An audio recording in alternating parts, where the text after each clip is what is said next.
Guys, the ultimate survivor again in another episode of plant or trees conservation or the conservation of nature.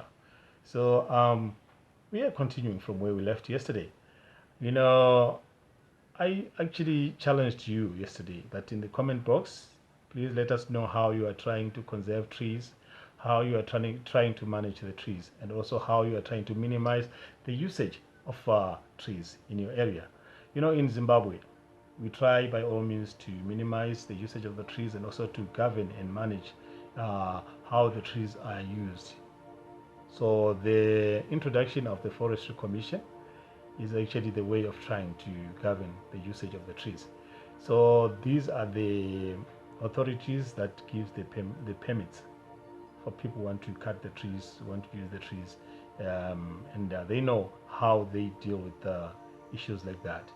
So then in Zimbabwe, as we go on, there are some other forestry areas that plant the trees, the indigenous as well as the exotic.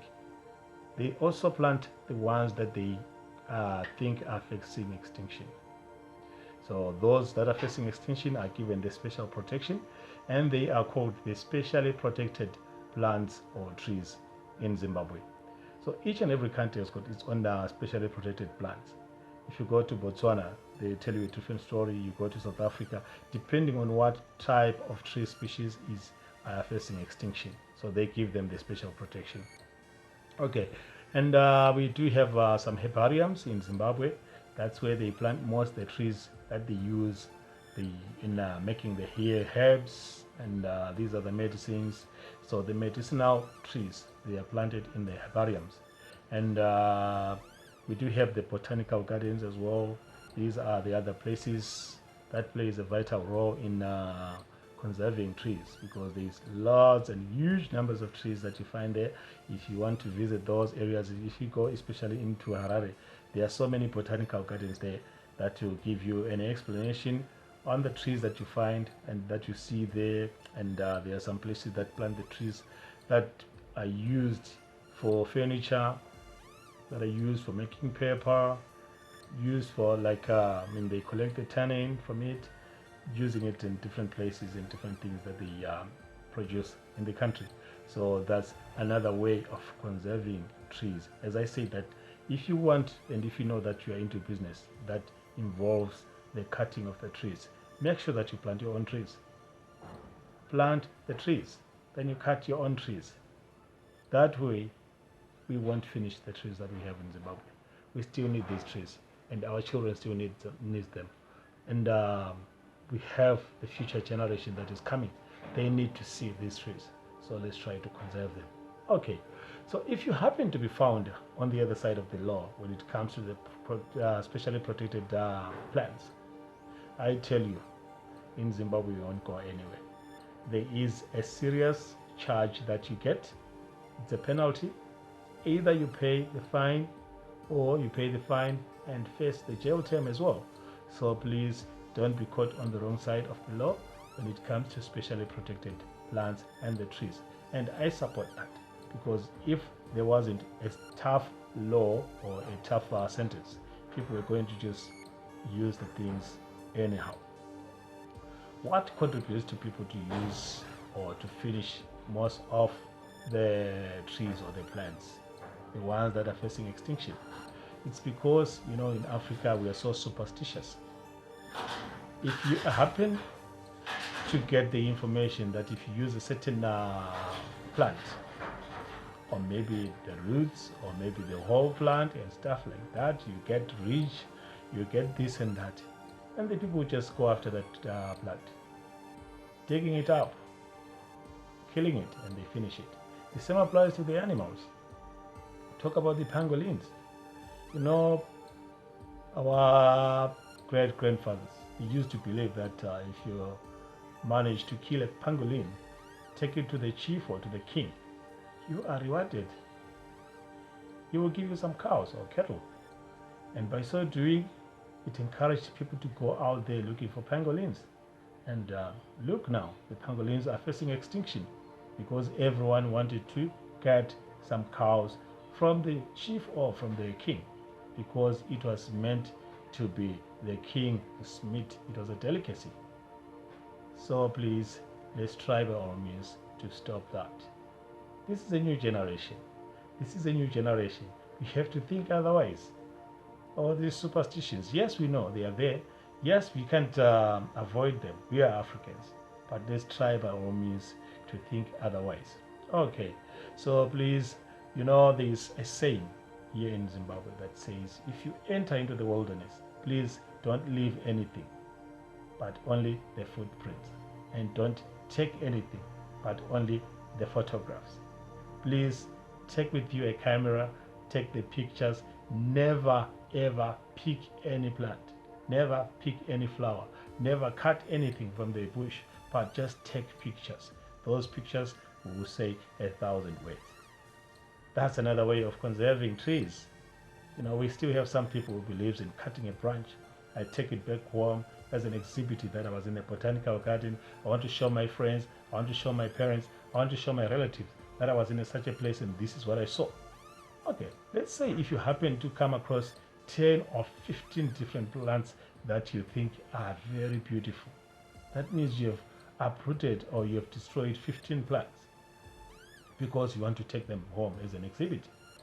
But grab your camera, take some pictures, nice pictures, and that will say more than 1,000 words. That will explain how beautiful the area is. And please, let's help the authorities. Report what you think is a foul play when it comes to conservation. You see people destroying our nature. Please take action. It is the responsibility of I and you to control that. Let's take action. Number 2, let's not support what we know it is a crime. If someone commits a crime and he comes to you demanding some money, he's selling the stuff that he stole from the bush, don't support that. Otherwise, advise them that this is very bad. What you're doing is very bad. You're destroying the nature.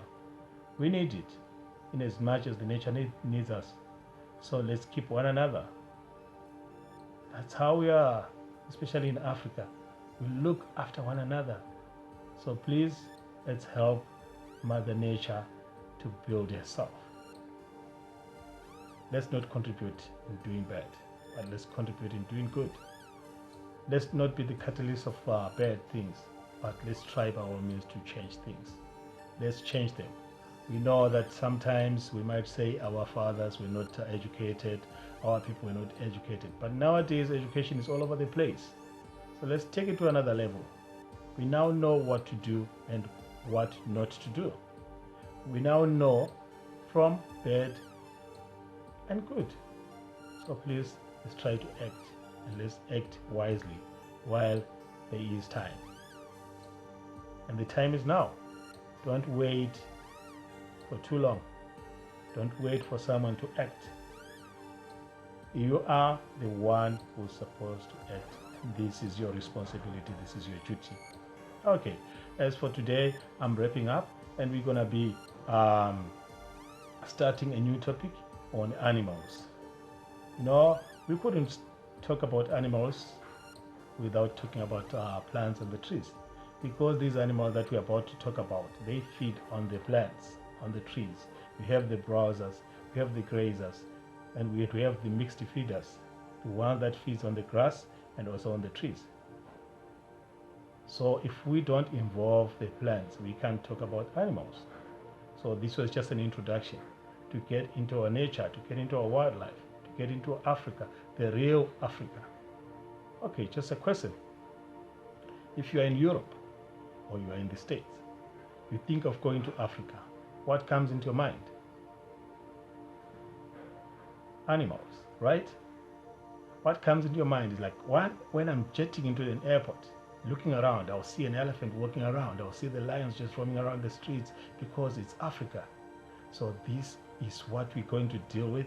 This is what we want to dig deeper, and we want to take into consideration like how we are dealing with animals, how we are actually evaluating animals, how we are conducting ourselves when we approach animals. So please, wherever you are around the world, this is the right channel for you to be. Please don't forget to like, don't forget to share, and don't forget to subscribe. And also leave a comment at the comment box right at the bottom. We want to know where you are watching from and how this is transforming your life and how this is impacting you, and how is it giving sense to you. Please like, share, and subscribe. And don't forget to activate that notification bell so that when we drop another video, you are notified all the time. Please enjoy. Stay in peace and safe from the COVID-19. Love you.